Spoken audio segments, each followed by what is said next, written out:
Well, hey there, fellow Texans. Welcome back. It's the James Show, News Talk 820 93.3 FM, WBAP. I am your host, James Parker. So, Jasmine, I don't know if she just got the new battle pass for the next season of Fortnite DC, but she's unlocked a new accent, Jasmine Crockett. Yes, we're kicking off today's show with an episode of What the Heck Did Jasmine Crockett Say This Time? Jasmine Crockett, queen of the liberal tea. Peach blonde, bad built butch body. Governor Hot Wheels. And he is a hot ass mess, honey. Queen of the liberal tea. Today's episode of What the Heck Did Jasmine Crockett Say This Time? Actually brought to you by Hot Wheels. It's a coincidence, though. It's just brilliant marketing strategy. I wish Jasmine would call me a hot ass mess. Now, before I actually play you what she said that's making the rounds in the viral video circuit right now, we need to set the table. I want to set your palate. This is like why they give you the ginger with your sushi. You're not supposed to put it on your sushi. You're supposed to eat it between different rolls to reset your palate. So I just want you to know what Jasmine Crockett sounded like when she was first running for office, when she was first trying to become just a humble little state representative here in North Texas to go down to Austin. She did an interview with a local TV station. Sounded quite reasonable, sounded quite calm, quite civilized, and a little bit different than what you hear now. But here's the reminder. First of all, it's good to see you in the new year. You know, no one could have told me that when I went down to Austin, now it looks like a little bit over a year ago, that I would be running for Congress. I know, isn't that crazy? They grow up so fast. Now she ran for Congress, made it to Congress. And check out the new accent on Jasmine. Is this the same person? What is going on here? Baby, because these people, they are crazy. Because they always talk about how Christian they is. Yeah, I don't know how many of them on that side are getting divorced because they getting caught up sleeping with their co-workers, staffers, interns, all the things. Yeah, you ain't got to believe me. Just go Google. You'll find some of it. I'm telling you. And the wives is being messy and petty. Man, that was worse than you thought it was going to be, wasn't it? Wasn't it? You thought it was going to be bad, and that was worse. Where did all that come from? We know you know how to conjugate your be verbs. We've heard you do it before. So this isn't even like an authentic, and it matters because if she always talked like this in all times, and this is what the voters voted for, and then you couldn't accuse her of affecting an accent if this is how she always talked. But it's not. She's faking it. And look, hey, it's showbiz. You may not realize it, but politics is showbiz. It's showbiz for ugly people is what it is. That and, well, I got to admit, radio, also showbiz for ugly people. I know you don't have to send me any message. You don't have to at me. I know there's a reason I'm not on TV, and I'm okay with that. But yeah, this is her act. Remember, this lady went to a $35,000 a year private school. She went to the finest junior high and high schools that the St. Louis area had to offer. I mean, her life was gilded. Her life was comfortable. It was upper class. There's probably classical music involved, people wearing ties. They had formal balls. They didn't have sock hops. So after going to a $35,000 a year private school academy, that was 85% white when she was there, by the way. I've looked up some of these demographics here. She then went to a school that cost about twice as much as the guy you're listening to went to. So this lady's educated. She has a law degree. She never lived in the ghetto. She's never been surrounded by people who talk like that. This is an accent that she is wearing like a costume. And you know what? Here's the crazy part. It's working. I'm not saying this just for purposes of the show, but if you gave me the gambling odds, who would you put your money on to be the next Democrat nominee for president in 2028? I'm telling you right now, I would put my money on Jasmine Crockett. If I had to put it on anyone, who's ahead of her on the Democrat side of the aisle to be the next presidential nominee? Now, the establishment doesn't like her, which kind of makes me like her more. But and don't get me wrong, I don't think she would be a good president. I don't like her policies. I don't like her values. I don't like her preferred method of statecraft. But what she's doing here is working. People think, well, she's stupid. No, she's pretending to sound stupid. She's pretending like she doesn't know how to conjugate her verbs. She's pretending to not know proper subject, verb, object, tense. And it's working. You know, do you have like the musician friend who complains about music? Like, it's just so dumbed down, just 4 chords and singing about your ex-boyfriend, and it's just all formulaic. Well, then why don't you do it? No, it's not that easy. It's not that easy to put on an act and have it catch on. You've tried to go viral before. I'm going to do something crazy. Watch this go viral. And 49 people watch it. It's not easy.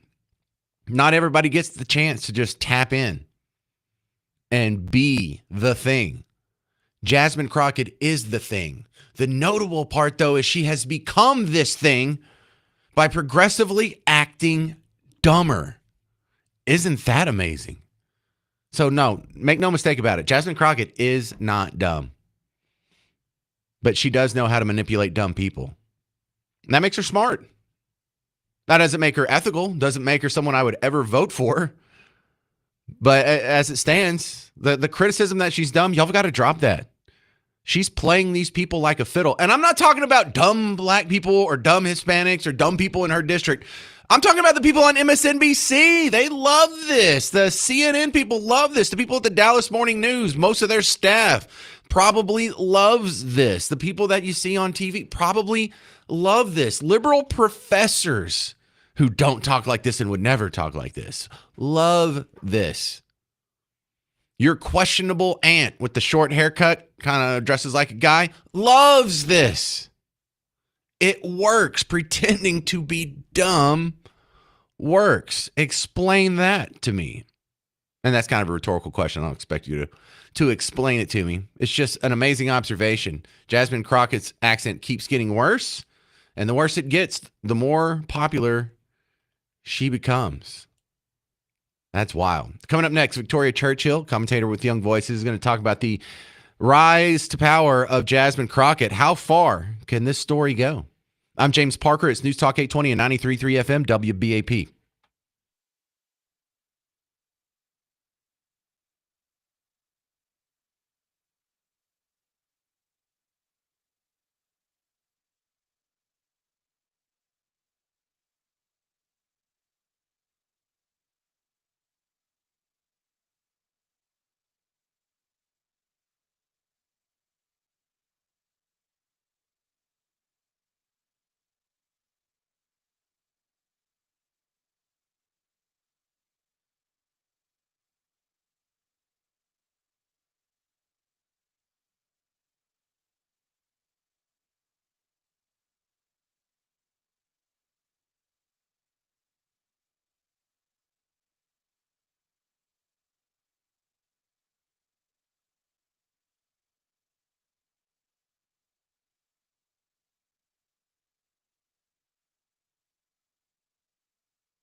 Hey there, welcome to the James Show, News Talk 820 93.3 FM, WBAP. I'm your host, James Parker.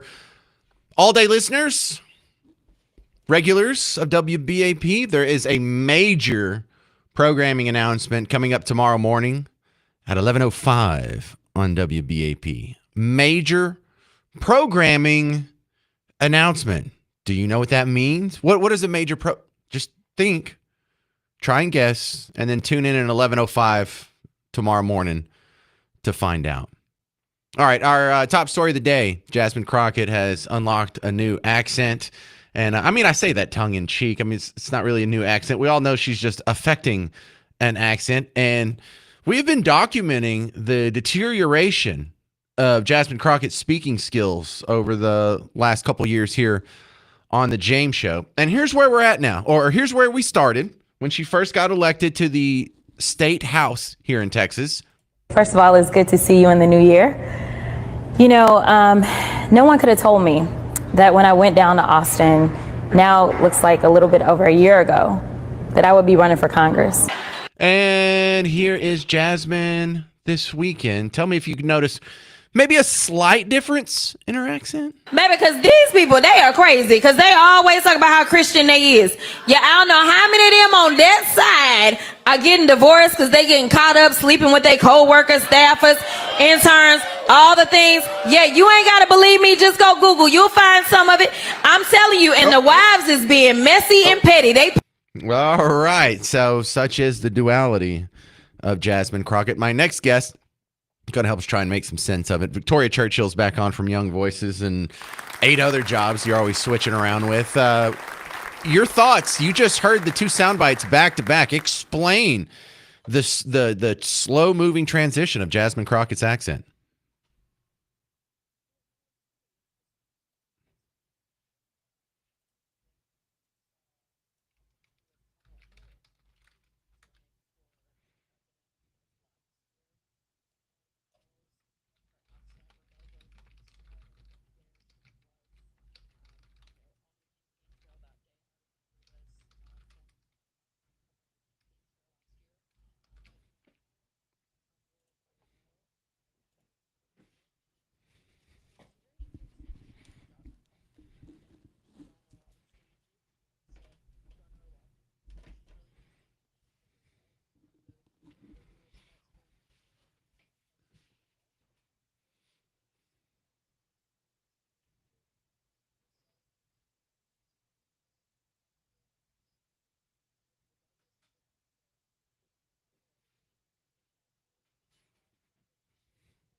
Right, and we just reviewed that in the last segment. $35,000 a year for her junior high and high school, $70,000 a year to go to Rhodes College, or $74,000 a year to go to Rhodes College, and then $40,000 a year at University of Houston Law School. If you add it all up, junior high, high school, college, and post-grad, almost $1 million have been spent on her education, yet she's out here pretending like she doesn't know how to conjugate her verbs, Victoria.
Well, I slightly disagree with you there. I don't criticize her for that because it's working. Now, I disagree with the, sort of the ethical component of making it all about you or code switching your accent or pretending to be dumb, like pretending to not know how to conjugate your verbs when you obviously do.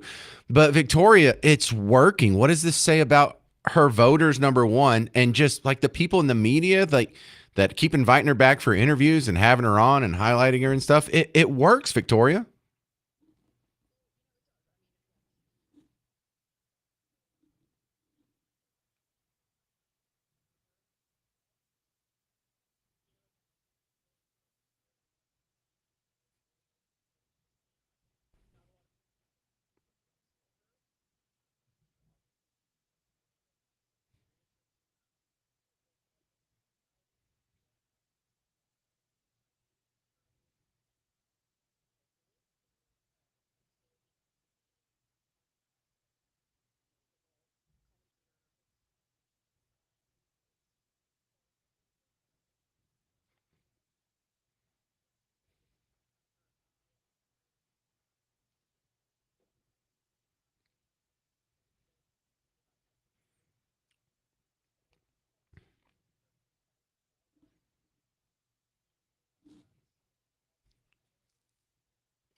She should.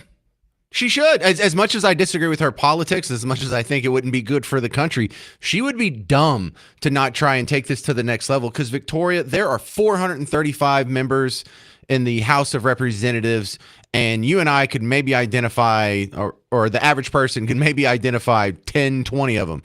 Yet she's the one that's getting the most attention out of 435 people who are trying to get as much attention as possible. So I think the sky's the limit for her.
Yeah, that's right. You're working at the Daily Mail too now. I forgot about that. Victoria Churchill. What's some of your latest work? I want to look it up.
Yeah, we'll be talking about some of that later in the show. Thank you very much, Victoria Churchill. You can find her at the Daily Mail and about 18 other places online. Thank you very much.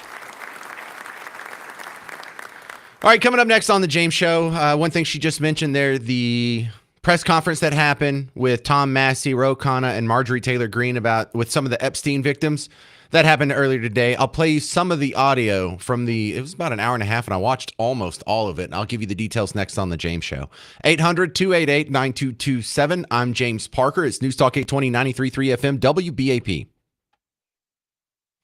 Well, hey there, football fans. I'm a little pessimistic this year, but I know I'm still going to enjoy the football season, even if we're not going to be winning any championships, Because I have the Prize Picks app. James Parker here for Prize Picks, America's #1 daily fantasy sports app. If you want to add a little bit more fun to the football you're already watching, download the Prize Picks app and find out how easy it can be to take that inside knowledge. You're a Cowboy fan. You know the roster front and back. You know what the other people don't. You know your team. So take that knowledge, turn it into some money.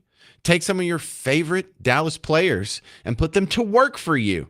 And look, I had quite a bit of fun last year with it, where even though the season was clearly over, I still was making my picks and doing the lineups and having a good time. And look, it all starts this weekend. You can get Saquon Barkley. His number is 1 on rushing touchdowns. Will he get more or less? That's all you got to do. You do that for 2 to 6 players. You can win up to 2,000 times your money. And if you're just getting started on Prize Picks, you can use promo code WBAP and get $50 in lineups after you play your first $5 lineup. So download the Prize Picks app, use promo code WBAP, and you get $50 in lineups after you play your first $5 lineup. Prize Picks. It's good to be right.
Hey there, welcome to the James Show, News Talk 820, 93.3 FM, WBAP. I am your host, James Parker. You know, this Epstein press conference it's kind of pissing me off. It's important. It's a story that could bring down some of the elites, some of the moneyed interests, maybe politicians and other celebrities, famous people, powerful people. It's a big deal. We have a bipartisan movement here to get all this info out. They hold a press conference today. They show up with 10 victims that I counted. And I haven't seen hardly any reporting on it on MSNBC, CNN, or Fox News. WBAP's reporting it. I'm reporting it. It's trending on Twitter. It's trending on Google Trends. I check every day before the show. You and I are talking about it. But when both sides are ignoring a story that has all the pieces and the makings of a real ratings getter, what the heck is going on? God, that makes me suspicious. This is a big deal, and they're ignoring it. Because what are they reporting on instead? Let's see, MSNBC. A candidate for governor in Virginia is endorsed by the Virginia Police Benevolent Association. Really? That's a more compelling story, MSNBC, than 10 of the Jeffrey Epstein victims having a press conference, than a meeting between Ro Khanna, Marjorie Taylor Greene, and Thomas Massie to get all this info out? You have the victims begging for the info to be released, and you're just, no big deal. We would rather report on an endorsement for a candidate for governor in Virginia. The hell sense does that make? I can't really beat up Fox too much. They're on a commercial right now. But this is a big deal, and the more it gets ignored, the more suspicious you get, and you should. It was a weird setup. C-SPAN went ahead and cut to their live camera that was on the press conference today, and I had to go to C-SPAN. Why? Because Fox News, CNN, and MSNBC were not going to carry it live. First off, what the hell? There was a crowd there, though, and there was a crowd of people that I think they were politically mixed. I think this is appealing to the Christian conservative crowd that's so concerned about, sexual deviance in our society, preying on our children, rightfully so.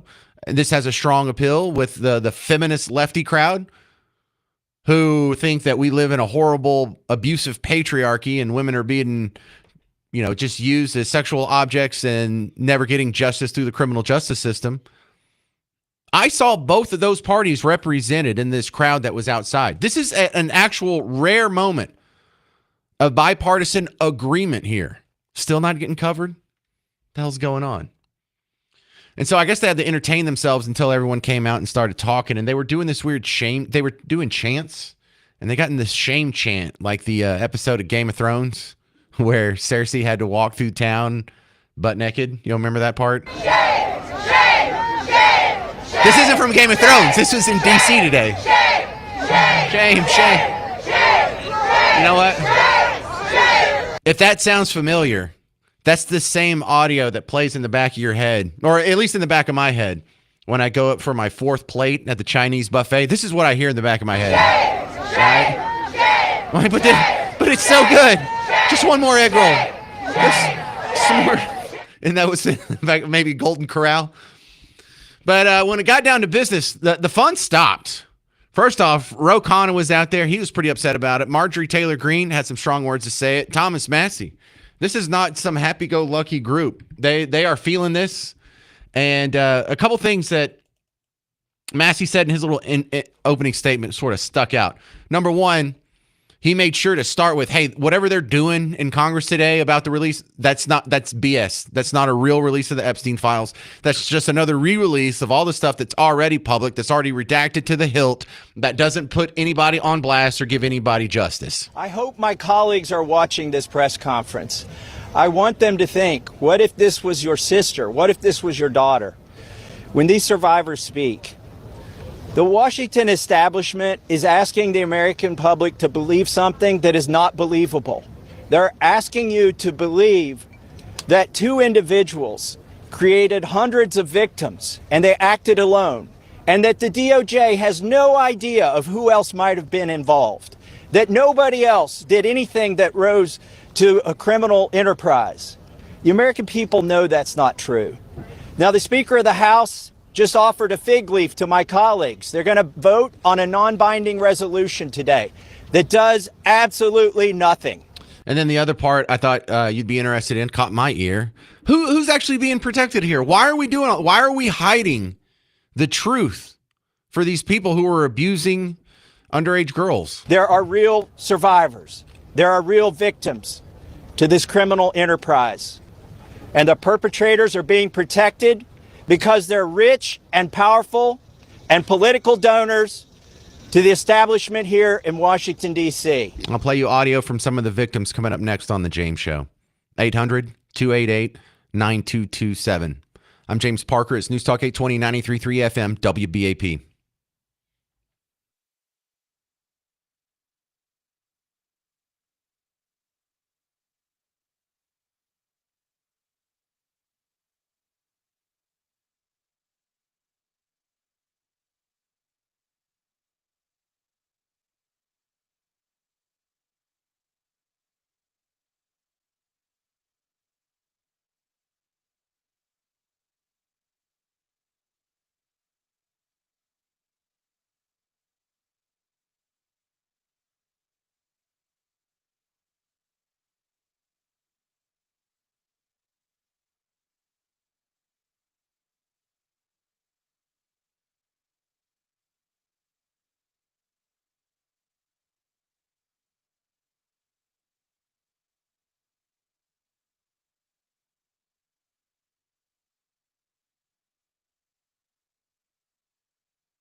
Hey there, welcome to the James Show, News Talk 820, 93.3 FM, WBAP. I am your host, James Parker, and I think I damaged myself for you today. I think some of the stuff I do, I wouldn't do it if not for you. I wouldn't want to sit there and listen to the stories from 10 different sexual assault women from most of whom were underage when the assaults began. That's terrible. I'm quite cognizant of, the garbage in, garbage out theory. Like, you don't need to put so much evil stuff into your head. I went through a phase when I was a teenager watching horror films. And at some point it dawned on me, I need to stop putting all this gory, nasty stuff into my head. And I did, and I felt better. So I was going to do you a favor and try and present this to you in a way where you don't have the hour and 47 minutes that it takes to listen to the whole thing. But how can I sort of encapsulate the messaging that was in there in a short, succinct way? And one tool that we use in the talk radio business, super effective, is a montage. Well, I only halfway got done with this. I was making a montage from all the ladies who gave out the information on how old they were when they were started, and I couldn't finish it. I got about 30 seconds into this, and I'm like, this is enough. I think this makes the point right here. But check this out. This is, again, worse than you think. I was a 16-year-old high school student athlete who made good grades and had high aspirations for college. And I was 16 years old when I was flown to New Mexico to spend a weekend with Epstein and Maxwell. I was only 14 years old when I met Jeffrey.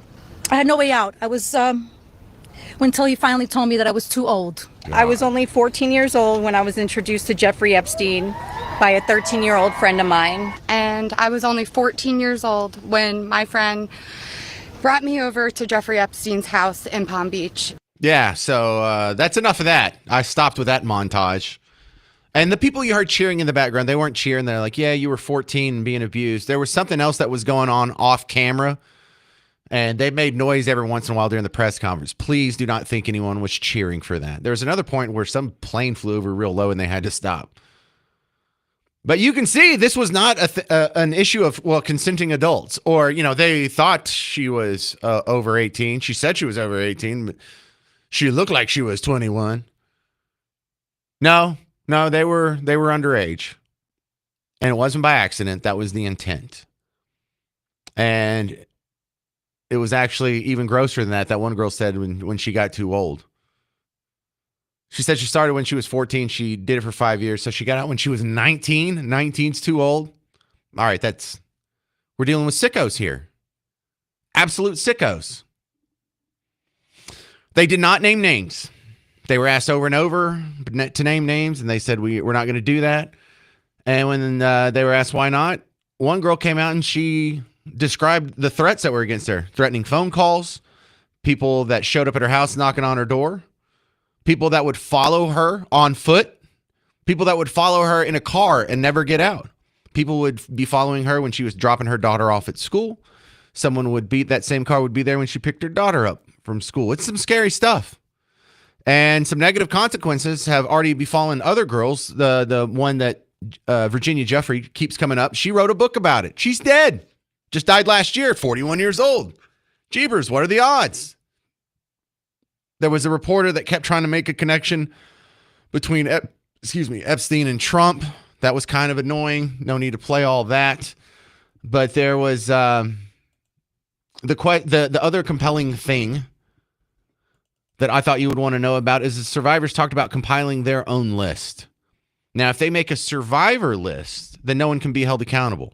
But not one person, not one of these victims knows the whole list. They know the 4 or 5 people of note that they were in front of, that they saw. But if you get all of them together and you get the 5 that they saw, plus 5 that they saw, and they can compile all of their disparate information and ideas of clients into a list, and then they release that somewhat anonymously, then that's a way that they can safely get the word out without having to worry about negative consequences. And so we may be looking for that in the future.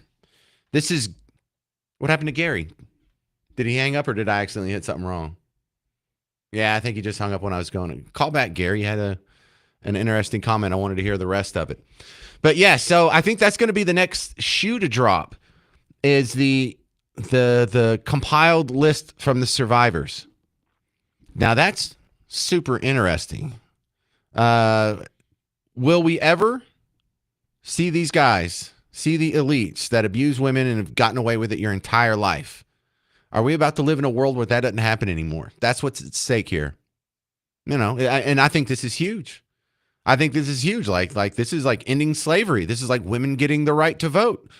This is like getting rid of Jim Crow laws. This is a new future where we have shed the traditions that we have inherited, as stubborn as they were, that have existed throughout all time, and made a new, better paradigm for our world going forward. I think this Jeffrey Epstein list issue is huge. Coming up next, you'll hear their response when they are asked, is anyone on the list currently working in government?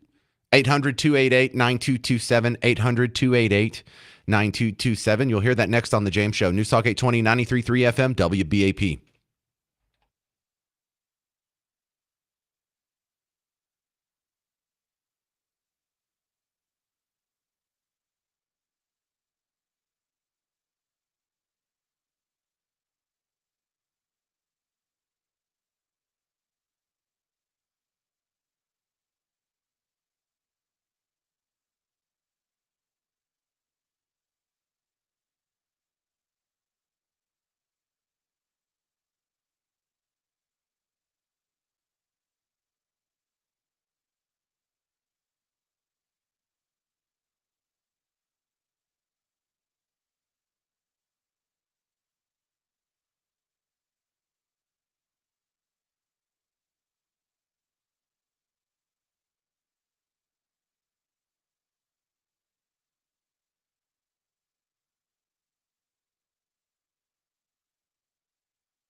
Hey there, fellow Texans. Welcome back to the James Show. It's News Talk 820 93.3 FM, WBAP. I am your host, James Parker.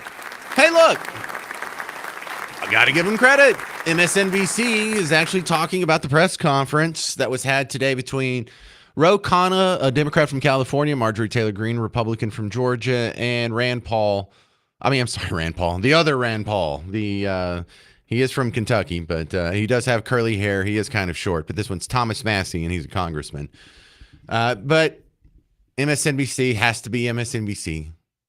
Their headline is Trump slams calls for transparency on Epstein as a hoax as survivors speak out. So, well, it's better than not reporting on it at all. Why does it have to be about Trump? This is one of the things that has pretty much nothing to do with Trump. People, this is a bipartisan moment. They're trying to take politics out of it. That's the whole appeal of having Ro Khanna alongside Thomas Massey, alongside Marjorie Taylor Greene. You've got a MAGA, you've got a Freedom Caucus guy, and you've got a Team Blue Democrat there.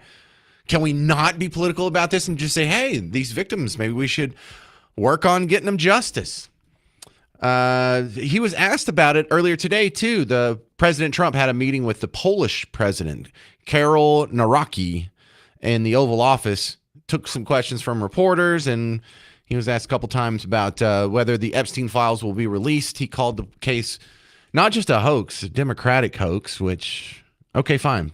It's a Democratic hoax, whatever. Can you release the files then? that is what still remains. Now, before we went to break, I was going to tell you, I promised that I would play you the part where they were asked, is anyone in government on the list? Is anyone from government going to be exposed in this? And I know you probably can't hear the question very well, but I'll play it anyway. Go ahead. Are there any people who are currently serving in government who are named, who you know of, are in these files, who you had relations with, anything of that sort, who Jeffrey Epstein connected you with? Are you willing to say yes or no? I don't think I can answer that. I don't think I can answer that. That's what you got. They were trying to get names. There's this one guy who asked about Donald Trump 3 times. And it was the same guy who asked that question, too. He also asked a real one, like, how does this make you feel emotionally? Ugh, what kind of journalism is that? But we did not get any names. The biggest piece of hope we got from it is the survivor says they're talking to each other and they're compiling their own list that they may be releasing soon if the Epstein files don't come out very soon. So I thought that was pretty cool. Even if we don't get it, it could shame the government into releasing the actual list. But, I mean, there's got to be some important people on this list. And not people that you and I know. Like, we don't know who donates to all these campaigns. It could be donors. It could be donors that donate to candidates on both sides. But all we have is speculation until they actually release the list, isn't it? 800-288-9227. This is Gary in Denton. You're on WBAP. Yeah, my question was, who is asking these ladies to be quiet, keep hush? Well, no one has to ask them to. A lot of them are only speaking out under the condition that they don't have to name names, because other women who have spoken out have wound up dead. And so that's the one thing that is keeping them in check. That and a steady stream of harassment. Once they make themselves public, then they start getting phone calls. They start getting followed. In fact, one of the girls was spelling out what she's had to go through since she went public. You mind if I just play a little chunk of that for you? Because I think a lot of people have your same question, Gary. Right. All right, here, listen to this. Hi, Anushka DeGiorgio. I have been threatened. I was threatened by phone. My daughter was threatened when I was volunteering to participate in, by means of being a witness in a civil lawsuit that Virginia Giuffre was bringing against Ghislaine Maxwell. I have been followed. I have been stalked. I have been followed not only by journalists, but by people who do not get out of the car and do not try and talk to me and just drive behind me as I drive my daughter to school. So the fear is very real for us. I have also been in multiple situations with both Jeffrey Epstein and Ghislaine Maxwell, where they have been direct and indirect about implying and saying that if I was to talk, if I was to bring any kind of trouble, then there would be severe consequence, including death. So it's the same old playbook. When the abusers shame their victims and threaten their victims. If you tell anyone, you're dead.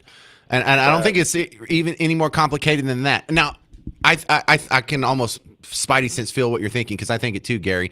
I feel like if I was in that situation, I'd be like, damn the consequences. I'm going to speak out and I'm going to get justice. And if I die, then so be it. At least these other 19 girls behind me or whatever will get justice, and a very terrible person will, be brought to heel. And I'll be collapsing international billionaire pedophile ring. That kind of seems worth the sacrifice, but it's easy for us to say we're not in that situation, I guess. I think I would name names if I were them. Damn the consequences.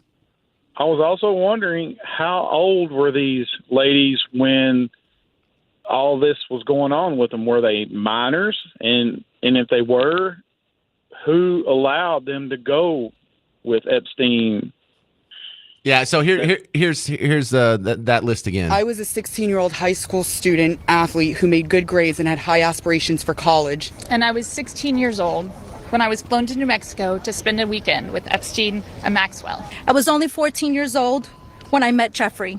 I had no way out. I was, until he finally told me that I was too old. I was only 14 years old when I was introduced to Jeffrey Epstein by a 13-year-old friend of mine. And I was only 14 years old when my friend brought me over to Jeffrey Epstein's house in Palm Beach. Yeah, I don't know how they get to. I would, as a parent, I wouldn't let a 14-year-old kid out of my sight. But that's exactly. Yeah. And if my child came home and explained to me what happened, there'll be hell to pay. Yeah. Excuse me. No, that's fine. That's fine. I know we feel the same way. We'd be working on where we're hiding the body. Yeah, I don't understand it. No, I get it. They have to get to the bottom of this. This has to be released. Politicians, whoever it is, it needs to be released so everybody will know. It's crazy that this is still being hidden. And both just like all the sides. others. Both sides are hiding it. Oh, thank God. MSNBC's back on it now. They're talking about the Epstein survivors demand transparency on Capitol Hill. Good. It's getting a little play. Maybe this is progress, Gary and Denton. I appreciate your call, because I had those same questions and I hadn't gotten to them yet, and I bet you half the people listening were thinking the same thing. Coming up next, Chris Putnam from the Dallas Express. They did a brutal breakdown on the universities that you're paying for here in Texas as a taxpayer. Are conservative universities in Texas actually conservative? Find out next on The James Show. News Talk 820, 93.3 FM, WBAP.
Hey there, welcome to the James Show.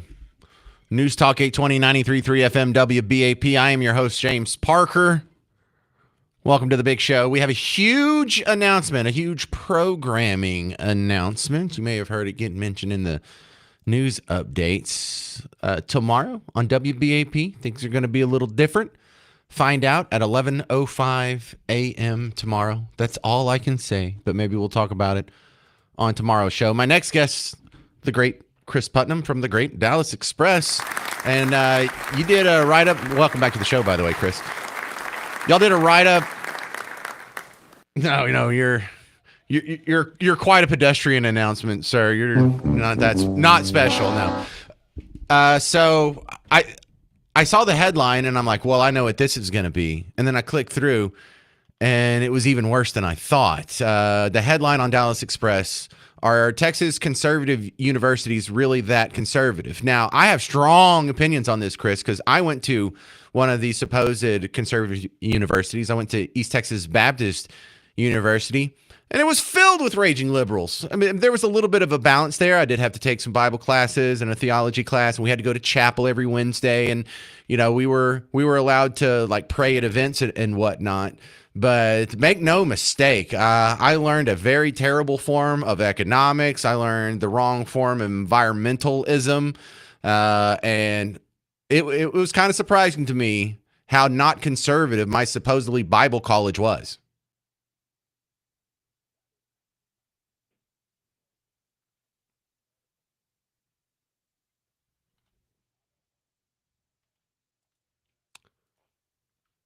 Go Frogs.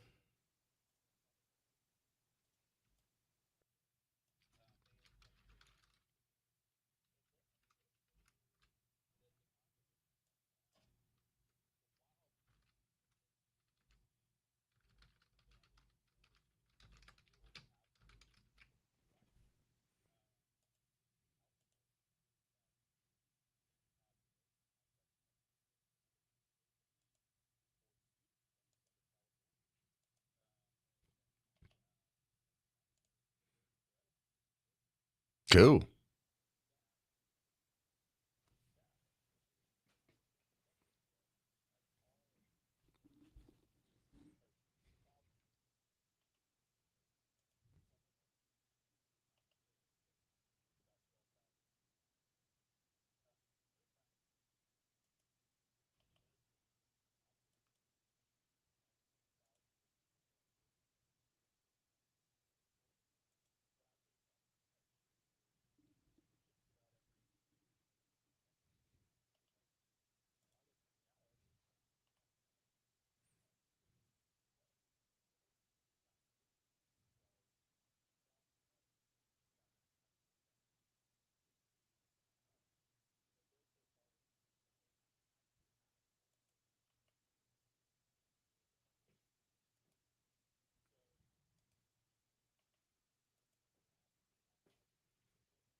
Nah.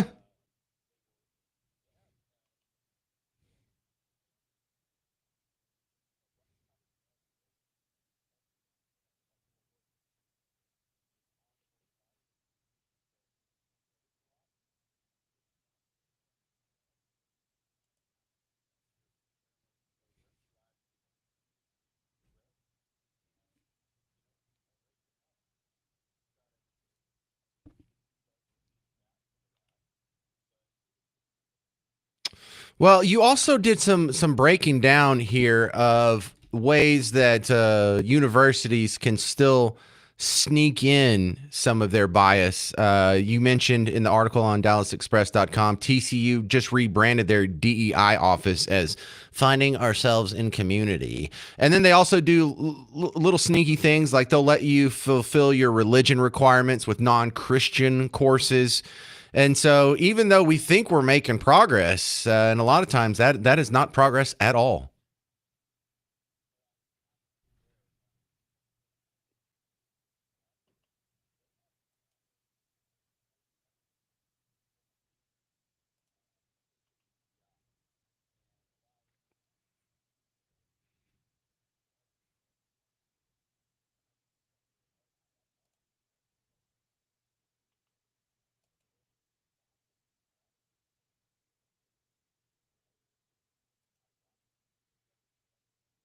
Which one? Okay.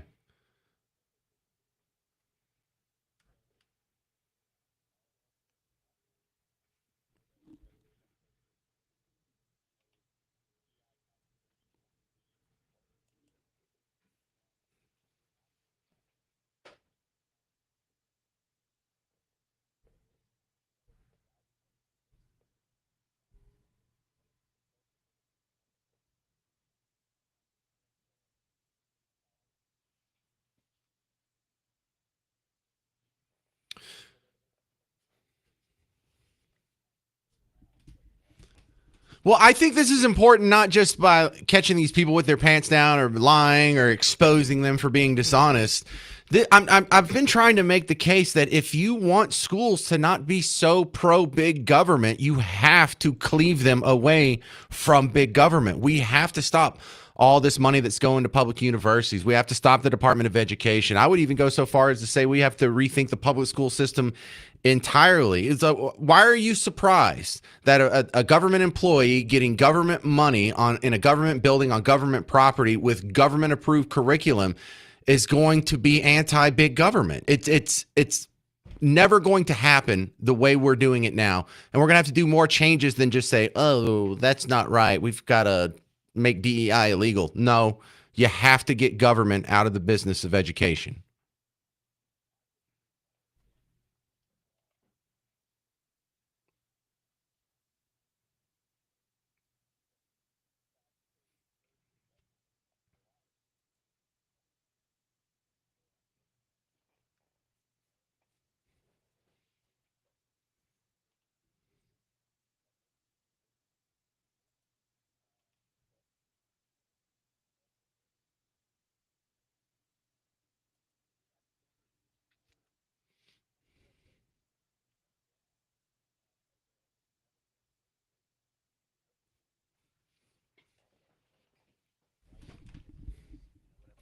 Yeah. Hey, Putnam, we got to take a break real quick. Can you stick with me for another segment? I've got a couple other things I want to ask you about, and including the Jasmine Crockett unveiling a new accent over the weekend. We'll continue with Chris Putnam from DallasExpress.com next on The James Show.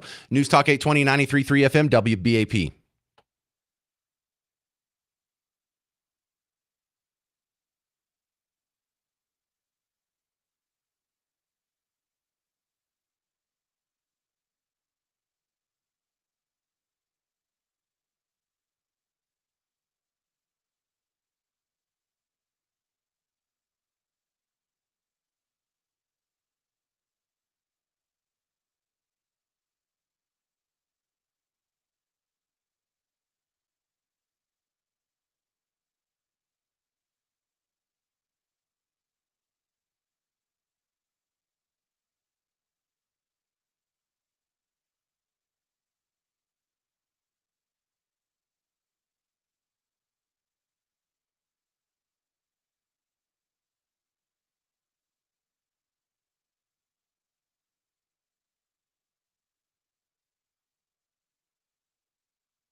Hey there, welcome to the James Show, News Talk 820, 93.3 FM, WBAP. I am your host, James Parker. We're continuing with Chris Putnam from the Dallas Express. DallasExpress.com had a rundown on the conservative universities. They were ranked recently, and the top conservative university in Texas is Baylor.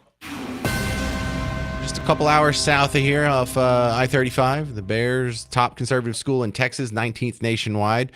Followed here in Texas by Texas A&M, University of Dallas, Dallas Baptist University, and Texas Christian University, TCU. Now, Chris Putnam is an alum of TCU, and seems like you got quite a few family ties there. You're still pretty well connected with the college scene. What were you saying when I cut you off and we had to go to break there?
Yeah, I'm with you on that one. But, there's only so much you can do in cleaning up the rhetorical industries. And I use that term specifically. I've adopted it from Evan Sayet, where he's identified, people is like, oh, liberals are so stupid. It's like, well, how can you call them stupid if they succeed in so many of these industries, because they do well in politics. They do well when it comes to Hollywood or being a musician or being an actor or being on TV or being a professor. And Evan Sayet distilled it down. These are all rhetorical industries. They're all talk. You're never building anything. You just run your mouth, and if you're wrong about anything, there's no negative consequences.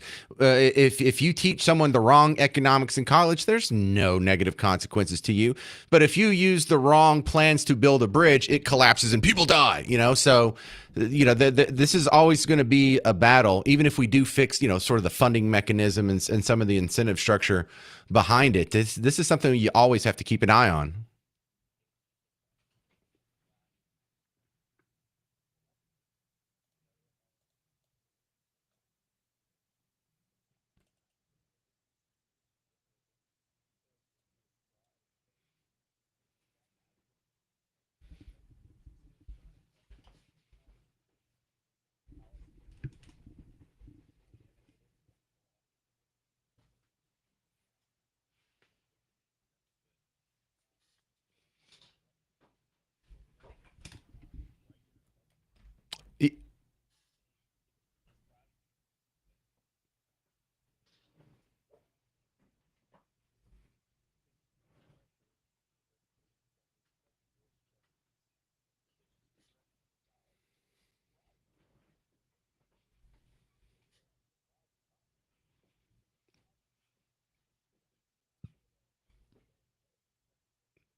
All right, Chris Putnam, Dallas Express. I want to get your thoughts on Jasmine Crockett's new accent. Have you heard it before I play it? Just yes or no, have you heard it? Okay, it's a new one that right. All right. So first, I'm going to let the listener know this is what she sounded like when she first got elected into the state house in Texas a few years ago. First of all, it's good to see you in the new year. No one could have told me that when I went down to Austin, now it looks like a little bit over a year ago, that I would be running for Congress. Okay, now let's see what she sounded like just this weekend, Chris. This is amazing. It's worse than you think. Baby, because these people, they are crazy. Because they always talk about how Christian they is. Yeah, I don't know how many of them on that side are getting divorced because they getting caught up sleeping with their co-workers, staffers, interns, all the things. Yeah, you ain't got to believe me. Just go Google. You'll find some of it. I'm telling you. And the wives is being messy and petty. They. All right, we can laugh at that, but Chris, it's working.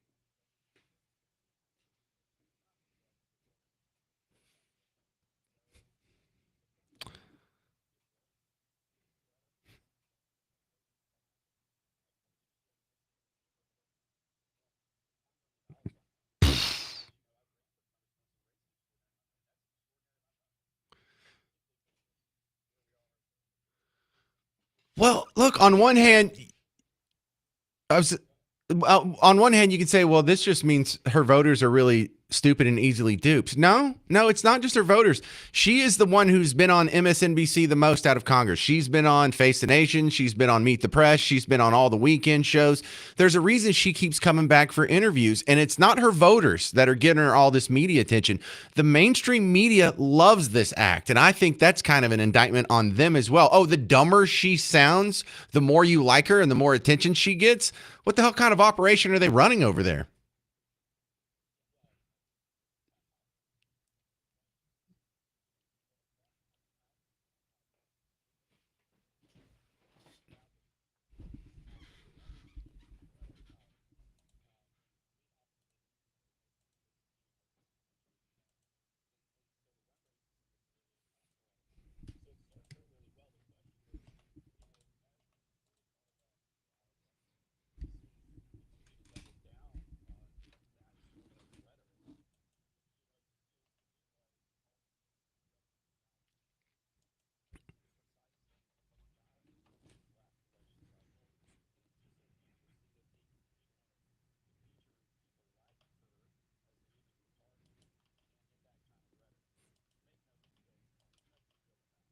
Got it. Well, I hope people can see that. Chris Putnam, DallasExpress.com. Fantastic job. I might have to have you back on soon because y'all just dropped a new article with a bunch of Epstein accuser interviews that I'm going to have to watch after the show today. So just keep cranking it out, bud. Thank you very much. All right, coming up next on the James Show, the Trump administration just blew a drug boat out of the water outside of Venezuela. And while, hey, it's fun, make some good video, I'm here to tell you, and I'll explain next, it's not going to do any good.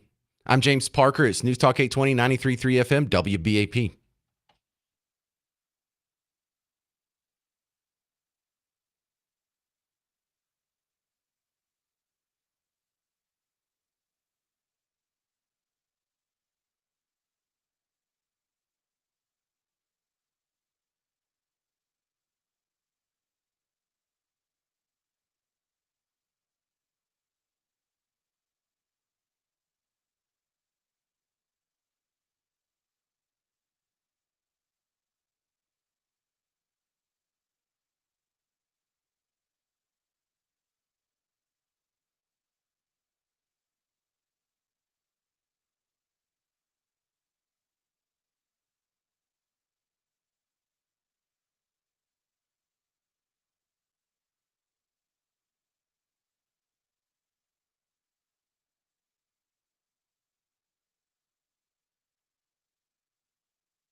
Hey there, welcome to the James Show, News Talk 820, 93.3 FM, WBAP. I am your host, James Parker, and no, I will not tell you what the new big programming announcement is. It's going to happen at 11:05 tomorrow morning.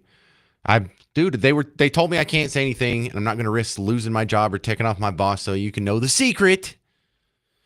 But no, tune in tomorrow. A big programming announcement on WBAP tomorrow morning, 11:05 a.m. If you're already listening to the radio at that time, you better be on our station. All right. My next story here was something that you first heard about on the James Show yesterday, if you're paying attention, because we were live with the Donald Trump press conference when he first mentioned it.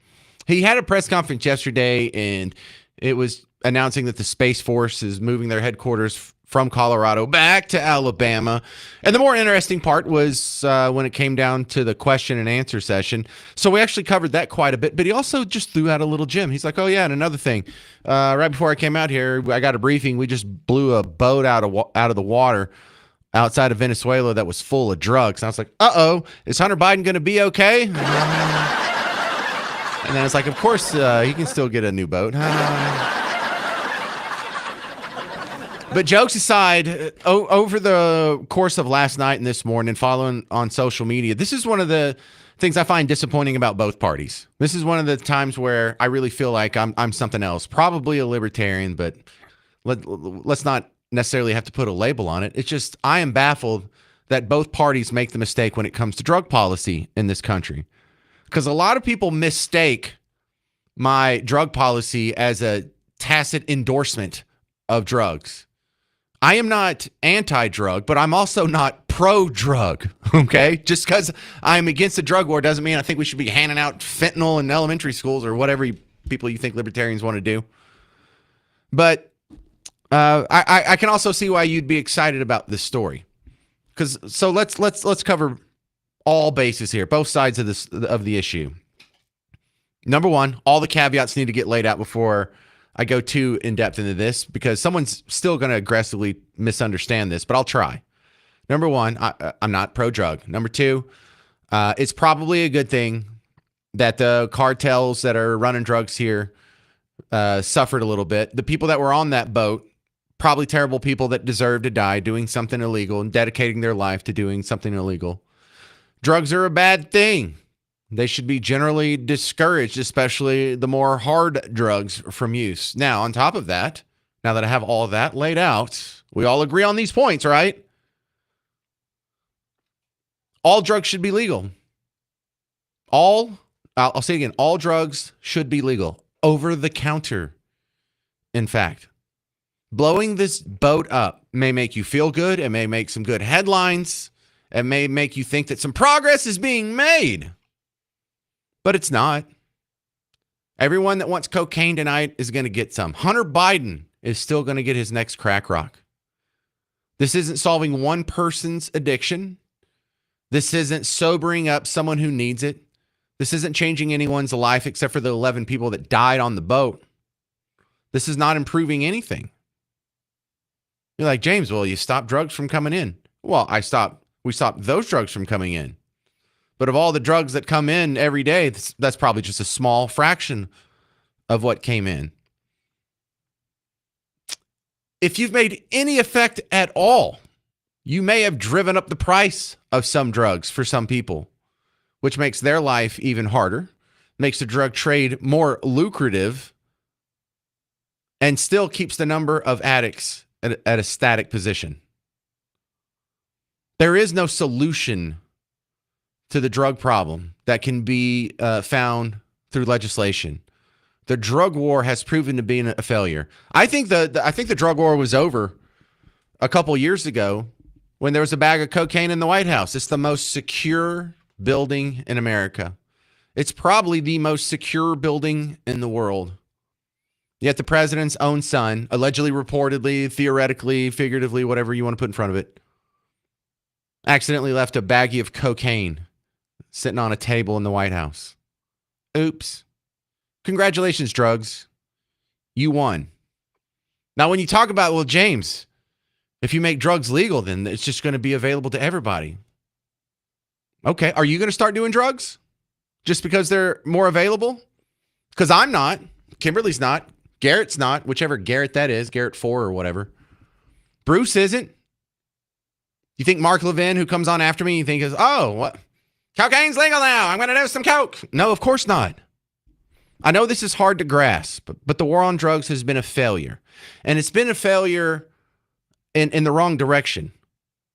We have restricted liberties. We have expanded the police state. We have expanded searches and seizures. We have expanded domestic surveillance. You know, the Patriot Act that lets you wiretap citizens, you were sold that in 2001 as a way to catch terrorists. Over 90% of Patriot Act FISA warrants are to catch drug traffickers now. That's what this is. Drugs have allowed more guns to be confiscated than you could possibly have done otherwise. The war on drugs has been a complete erosion of your individual and civil liberties. It's been a huge expense to the taxpayers at all levels, municipal, county, state, and federal. And our drug problem, our drug deaths, overdoses, higher than they've ever been. It's the same thing as the Department of Education. They made this institution to take more money from you and restrict your liberties with the promise that education would be better and less expensive in the future. Here it is. Education scores have gone down and the expenses gone up. It's done just the opposite of what it promised. It made your life worse. It should be ended. Drug wars the same way. You were promised, hey, we're going to take away this freedom for you to put whatever you want in your body whenever you want, to buy anything you want over the counter between consenting adults. We're going to take all that away. There's going to be all this surveillance. There's going to be all these new rules. There's going to be checkpoints. There's going to be searches. There's going to be pat downs. There's going to be dogs that sniff you when you go to the airport, all for drugs. And what's our result? Did we get rid of drugs? Or are drug deaths higher than they've ever been? Yeah, it's time to end the war on drugs. This boat blowing up isn't going to change a thing. We took out Pablo Escobar in, 1991? A new guy just replaced him. We took out those guys, another guy replaced him. Took out those guys, then another guy replaced him. We took out this guy, his pilot replaced him, and then after the pilot got taken out, then it was El Chapo. We just took out El Chapo, and we still have drugs. We have cocaine in the White House. Tell me I'm wrong. 800-288-9227, 800-288-9227. The drug war failed. We'll continue with that on The James Show. News Talk 820, 93.3 FM, WBAP.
Welcome back, fellow Texans. This is the James Show, News Talk 820 93.3 FM, WBAP. I am your host, James Parker. Oh, so good to see you.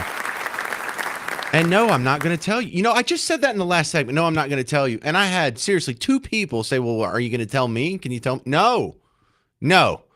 I'll tell Miss Parker if she asks. Hi, Miss Parker.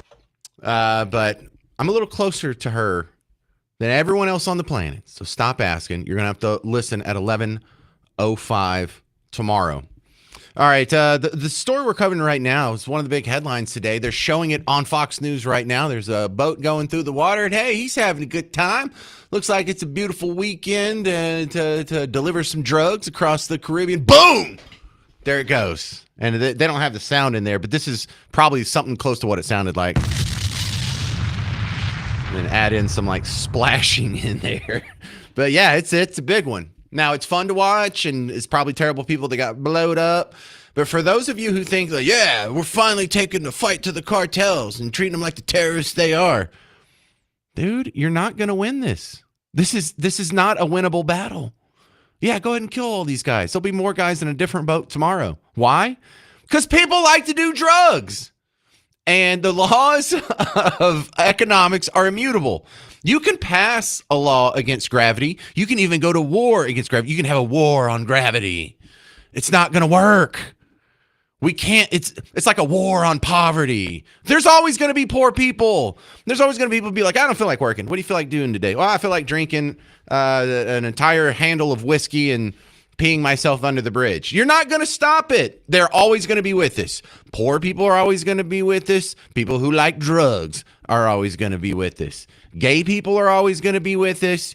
People who cheat on their spouses are always going to be with us. People who like to shoplift from the store are always going to be with us. There is not a legislative solution to many of the problems that ail us as a society. I think the founding fathers recognized that. You know, they had drugs when the founding fathers were putting this country together, and they didn't decide, hey, maybe we should restrict their freedom. No, it was as much freedom on the individual level as possible was the goal, whether it came to drugs or guns or whatever you can say or however you want to worship or whatever you want to write in the press. Freedom was supposed to be the animating principle of this country. The drug war has been antithetical to that, and it's proven to be a failure. We need to end it. Or if you don't agree with me yet, just remember I said this. And tomorrow, when everyone still has all the drugs they want, are you going to remember I said this a year from now, 5 years from now, 10 years from now, when opioid deaths are still going up and we're still having a problem with drugs? You'll be like, yeah, you know what? Parker said that wasn't going to work, and here we are 10 years later, and it hasn't worked. And you know why I know this? Because this is what I said 10 years ago when we went to war against the cartels, and we were taking out Noriega and taking out Pablo Escobar and taking out all these things where you think, well, hey, I guess that's the end of the drug war. No. Tomorrow, there's people who like cocaine are still going to want cocaine. And as long as there's a financial incentive to deliver it to them, there's going to be someone out there who will give it to them. I know it's not a popular stance, but I'm not afraid to say unpopular things when I know I'm right. This is Gary in Newark. You're on WBAP. Hey, James, thanks for taking my call. I completely agree with you. It should be free. This meth, they need to have it on every corner over here in Newark and give it to them like a Kool-Aid stand. If they want it, they can have all they want. And after they get all messed up and kill themselves or walk, whatever they do, and die, who cares? Over That's here, not my position. Rule in Newark, Texas, never, ever run over one of these adult men on a bicycle. Do not hit them, please. And that's what they teach the student drivers. Don't run over the adult men on bicycles in Newark. So other than that, it's okay. But if you run over one of them on a bicycle, it's probably your bicycle. So don't hit them. Okay. That's not my position, though. I don't think drugs should be free and we hand it out to people. They're no good. They can't sell them if they're free. The cartels go broke. They got to make money. If somebody gives them to them free, the meth, they can cook it in their own bathtub, give them whatever they need to make it with, and don't blow their faces up.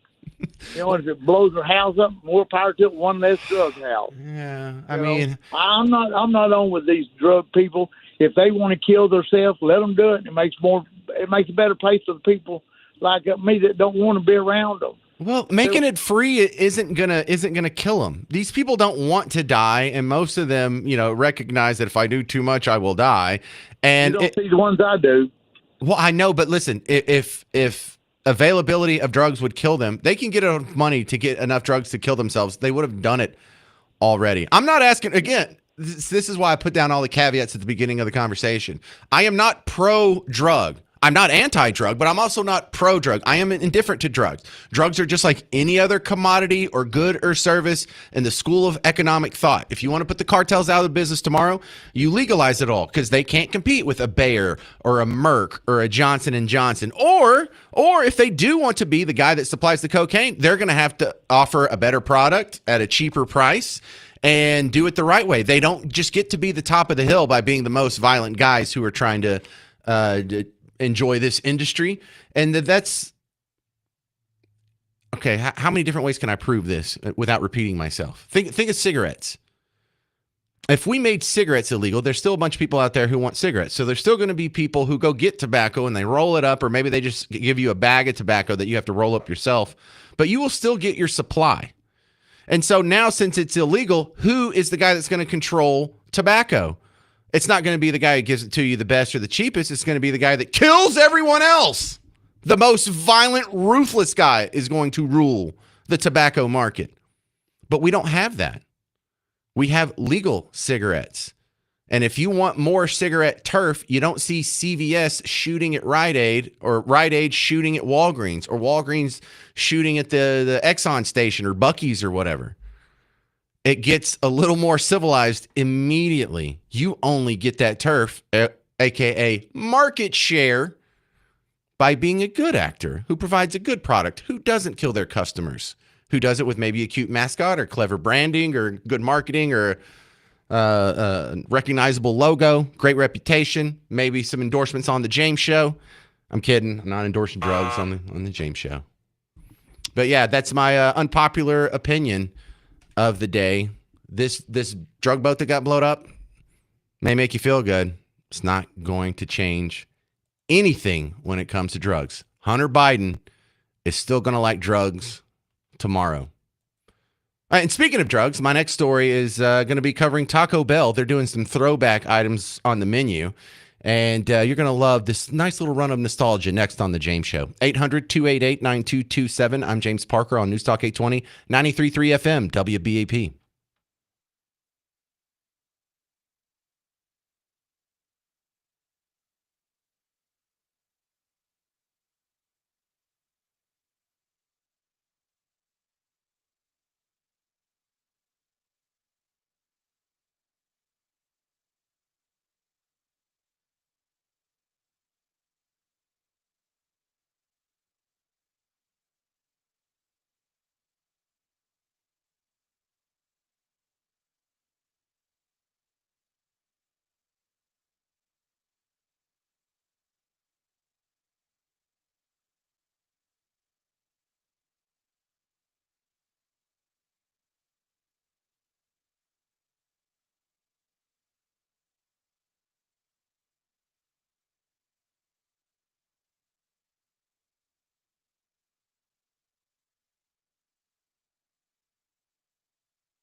Well, hey there. Welcome back to the James Show.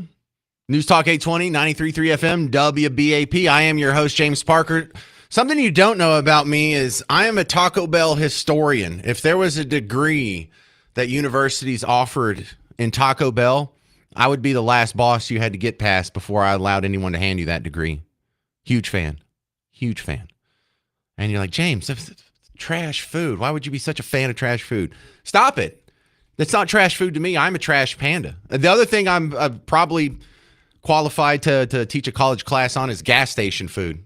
Have you ever really stopped down and just treated yourself with the gourmet deliciousness that comes off the rollers in gas station these days?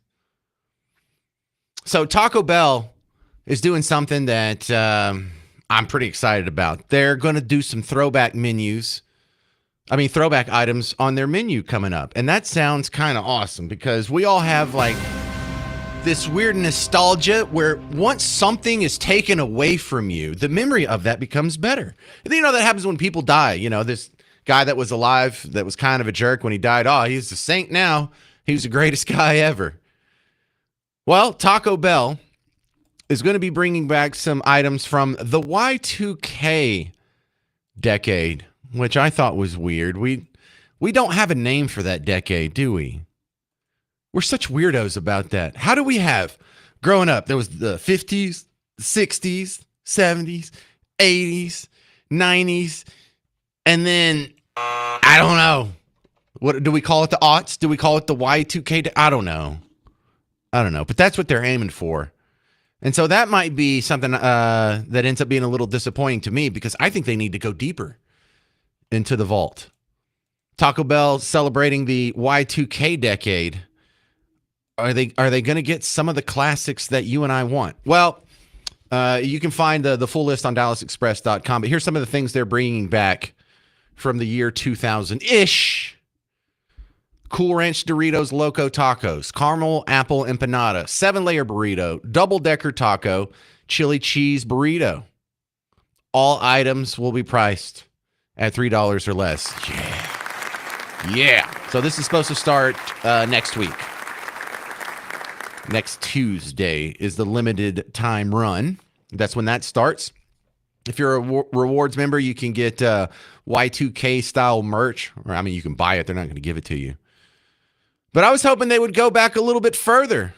Because look, let me take you back in our dream scenario. When I was but a wee lad, Taco Bell wasn't hardly anything like it is now. I want them to bring back all the Taco Bells that look like an Alamo. Remember that? Remember when all the Taco Bells, the front facade, it looked like one of the greatest Texas historical landmarks? And this was like a national thing. Everybody got to see the Alamo. People in Idaho who are 1,000 miles away from the Alamo were reminded of a beautiful piece of Texas history every time they wanted to go get a burrito. I used to love that.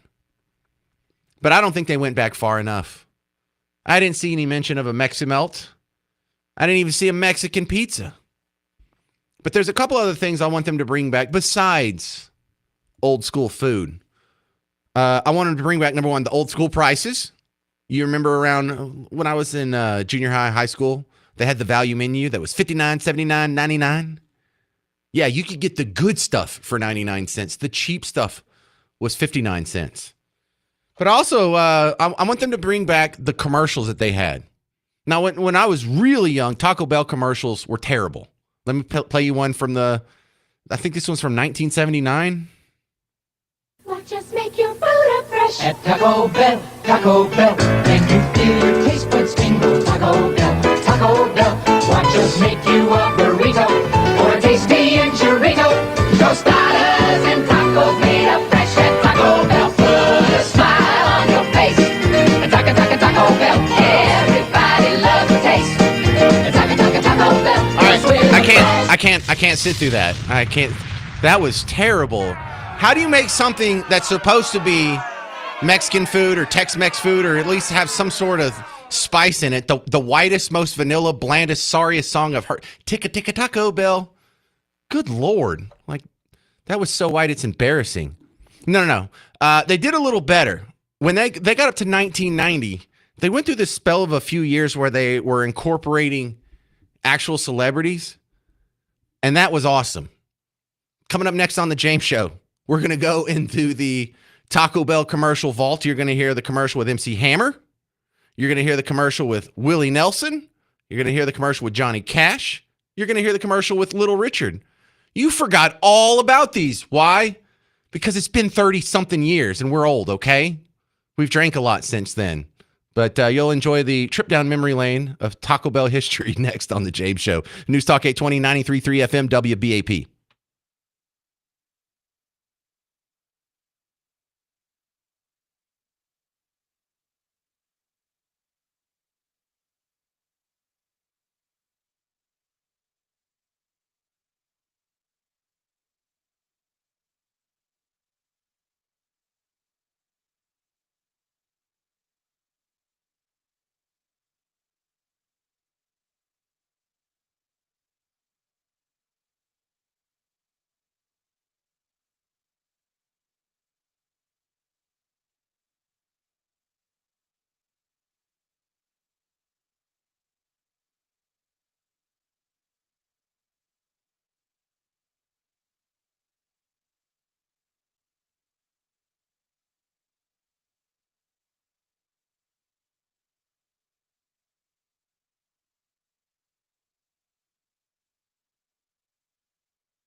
Well, hey there. Welcome to the James Show. I'm James Parker on News Talk 820 93.3 FM WBAP. If you're just joining us, we have jumped into the time machine. We're going to go back to 1990 in honor of Taco Bell releasing some of their archived menu items. I'm saying they're not going back far enough. They need to also bring back some of the even older menu items. Most certainly the Mexamelt would be top on that list. Maybe a few other things can make the cut there. But also they need to bring back their old prices because that would be amazing. Probably also put them out of business. But they also need to bring back the marketing that they had in the early 90s. You don't remember how awesome it was. I'm about to remind you. In 1990, they started this trend with an MC Hammer commercial. Yo, Hammer, I'm starving. Let's get some burgers. Burgers? Man, that's out the door. I got something much better in mind. Come on, let's break. Yo, weakness. It's my weakness. Pump it up, girl. This is where his pants inflate. Remember when his hammer pants inflated when he jumped off the building? And he fell down it was like a parachute when he jumped off a building. And it didn't stop there. You know, Taco Bell is Tex-Mex food. They used to have the Alamo as their facade. So it has a lot of Texas sort of leanings. And then if they didn't already win your heart with excellent food, they put Willie Nelson in a commercial in 1991. And he had a cute little song about Taco Bell. He got off the bus at the border, went up, drove the woman with the rose tattoo. She offered him a ride, and when he got inside, she offered him something new. A steak burrito supreme from Taco Bell. She insisted that he try it, and a new zesty steak melt from Taco Bell. He had never had nothing like it. And when he tried the steak soft taco, all of a sudden he knew that he'd always be indebted for the rest of his life to the woman with the rose tattoo. Now that's a Taco Bell commercial, damn it. There was the callback to the woman with the rose tattoo. He should have won a Grammy for that. It didn't stop there. Johnny Cash was still alive in 1992. They continued the trend with him. Well, nobody has more choices for just a little cash. You could search the whole world over, and no matter who you ask, they say Taco Bell has more choices for just a little cash. You better make a run for the border, son. You better make a border dash. We're talking under $1. Nobody beats Taco Bell. Where else you gonna get so many choices with just a little cash? Yeah, you see what he did there with just a little cash, and his name's Johnny Cash. He's very clever with that. It didn't stop there. For some reason, they just thought, let's take all the greatest music legends and make them sing about a burrito. Here's Little Richard.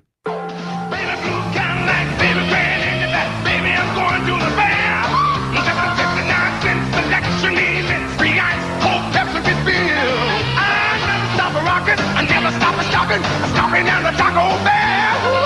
Tacos and tostadas and burritos and more. It's 59 cents, oh yeah. Call for the border, gotta get me some. Take a shortcut if you know one, hun. Little Richard, he's making a fun. Dude, I would listen to that on a mixtape. Like if you just made me a CD in 1993 and you threw that on there, I would just listen to it. It's like, yeah, here's Pearl Jam. Here's Belle Biv DeVoe, and then here's the Little Richard Taco Bell commercial, and then here, Warren G or something. What were we listening to back then? Also, the songs that they had that weren't even sung by someone famous, like a music legend. I mean, look at the legendary guys. MC Hammer, Willie Nelson, Johnny Cash, Little Richard. Even when they had some studio guy singing it, the songs were better. Listen to this. This is like a slow jam for Taco Bell. This is like if you sat down AI, like if you sat down Good Garrett, my new AI producer, and said, write me a love song in 1990 style about Taco Bell. Listen how awesome this is. When you say taco, say 59 cents. That's all it takes at Taco Bell. Hard to believe, but you know darn well it tastes so good. Lettuce and cheese. Wake up your mouth with that seasoned ground beef. Run for the border. Dang, man, I'm in the mood for more than a taco after that. Jesus. And here's another great one to leave you on. A viral video that I found last year and I shared with you, where someone was making the case about the people who gripe about Taco Bell. And this isn't just Taco Bell. You people that gripe about fast food, they're like, yeah, McDonald's tastes good. And then, 20 minutes later, you feel terrible. Well, not me. My body's not kicking back the just regular old fast food. If your system can't handle fast food, maybe something's wrong with you. Maybe I'm better than you because my system loves it, eats it up. And some girl just nailed this for me in a viral video last year, said it better than I ever could. Taco Bell is for the strong. Honestly, I think Taco Bell does a really good job at telling us like who would survive a zombie apocalypse and who would not. For example, when you eat Taco Bell and then you start complaining about how bad your stomach hurts, I judge you because you're weak. Yes. You can't handle the good stuff. I've never had an issue. I know I would survive. Survival of the fittest. And then there's those people that are like, oh my God, I could never eat that. I care about what goes in my body and it's so not good for you. Okay. Well, a double decker taco is actually really good for me. It's really good when it's inside of me. Oh my God, it's not even real meat. It's not even real meat. Okay, Susan, nobody here but you thought it was. So who's looking like the dumb one now? That woman's my hero. If I wasn't already married, I would seek her out. Coming up next on the James Show, we're having an issue with libraries adjusting to the new laws that went into effect on Monday in public schools. And in this attempt to take out obscene material from the libraries of children, there are some people who are just fighting it tooth and nail. And it's getting kind of weird. You'll hear about the Texas school library fight update next on the James Show. 800-288-9227. I'm James Parker on News Talk 820 and 93.3 FM WBAP.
Hey there, welcome to the James Show. News Talk 820, 93.3 FM, WBAP. I am your host, James Parker. One thing I would just assume most sane people agree on, and I know it's not going to be everybody on any issue, but at least 80% of us at least have to agree that children should not be exposed to sexually explicit material in their school library. Now, you have to put in some exceptions like, well, what counts as sexually explicit? Or what if they're in health class and they need to learn what a vas deferens is? And so the diagram's necessarily going to have some sort of, you know damn well what I'm talking about. And this isn't a gay thing. This isn't a trans thing. This isn't a straight thing. I don't care what the orientation is. I don't want teachers having conversations with my 6-year-old about sex. Period. And that shouldn't be too hard. That should be something most of us agree on. Well, we have a new law in Texas where school districts now have to comply with some obscenity standards, and there's some teeth in this law. And so how do you fight against that? Well, let's go to one of our local mainstream media outlets, Dallas Observer. When covering the implementation of this law, check out this headline. Utterly disastrous new law is emptying school library shelves. Shut up. Taking obscene materials out of an elementary school library is utterly disastrous? It's emptying the school library shelves? How much obscene material did y'all have on the shelves? If they're worried about getting in trouble and they had to take so damn many books off the shelf, what was going on yesterday? What was going on last week? What was on those shelves that y'all are so scared you had to take it off? Well, that's all. That's a lot of rhetorical questions in there. It's not emptying school library shelves. They even have a picture of a school library shelf, and it's pretty damn full. But they also call the bill poorly written in this article, and they say no new books will be added to any library shelves across the state for weeks to come because of a poorly written new bill. What that means in regular speak, that you and I, and the words that how we use them, is if you're going to get a new book that's not already approved, someone's going to have to take the time to read it first. In fact, there's going to be a panel of people who have to read the book, and they have to read a bunch of books that you want to introduce. All the new books are going to be screened, and they have to come together, and they all have to agree that this is appropriate for children. That's not something that can happen in an hour and a half.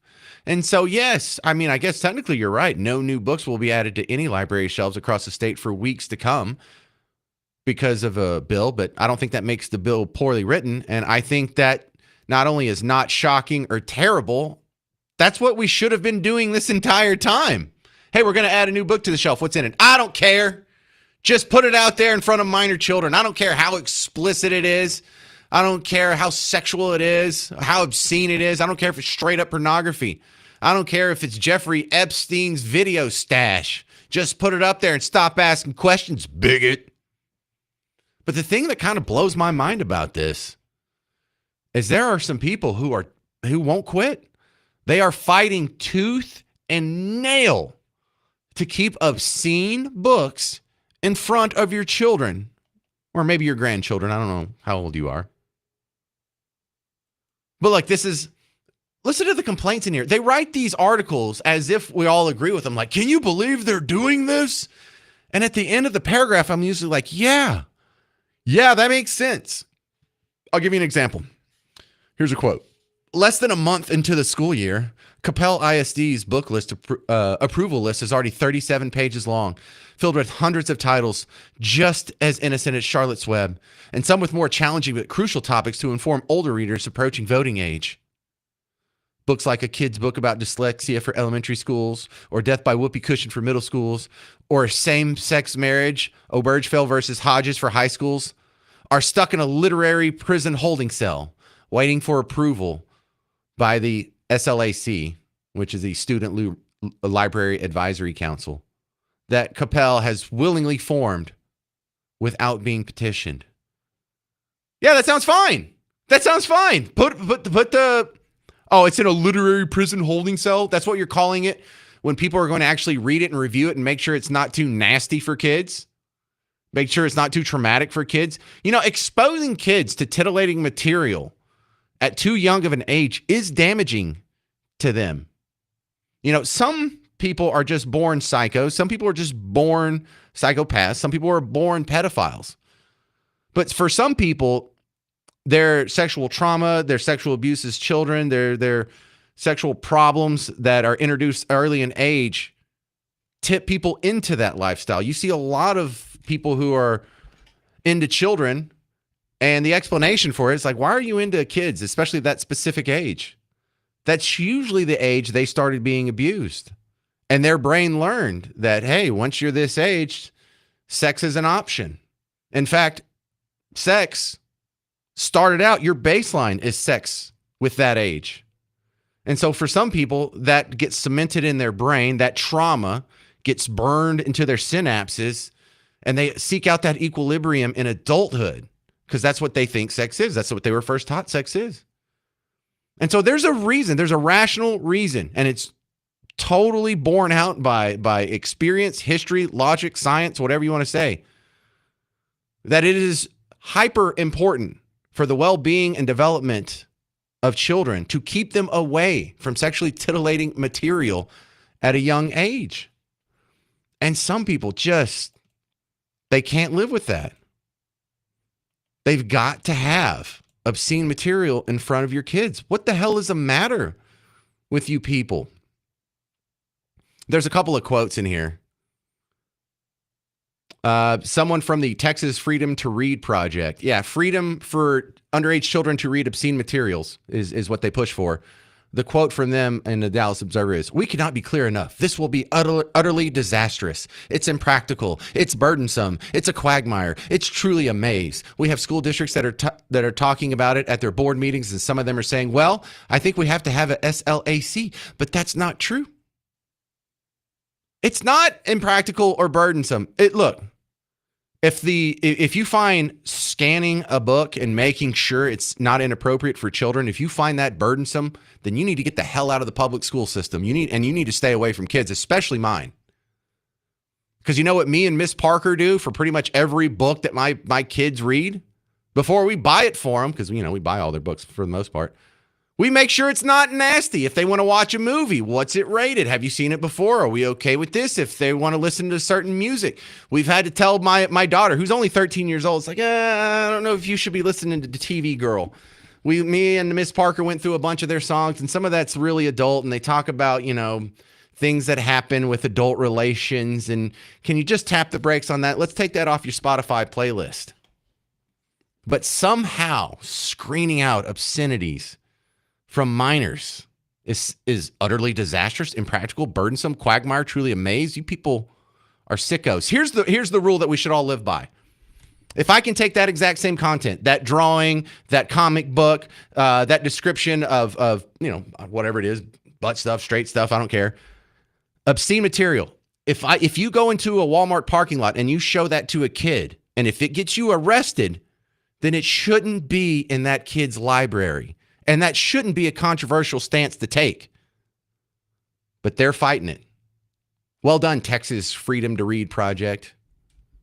Well done. All right, that's going to do it for the James Show. Remember, we have a major, huge programming announcement for WBAP tomorrow at 11:05 a.m.